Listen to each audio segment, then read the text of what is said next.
Margie Raimondo is a professional chef in addition to running an urban farmstead. She uses her kitchen to teach culinary classes and to create an organic form of pest control. These are her bee tomatoes, so this is the canning tomatoes. I basically have a big, huge bucket in my kitchen, and I put all kinds of different food that these bugs don't like. Things like garlic and onions, ginger, peppers, and I ferment that.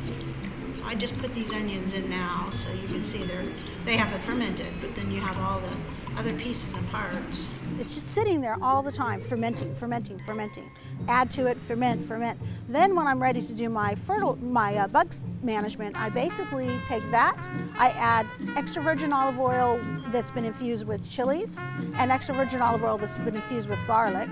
Put that inside, I make my mixture with half of this beautiful compost tea, and then part of it is this olive oil with things like garlic and pepper that they don't like. And then I put a little bit of Castile soap, and that is my pest management. So that is very organic.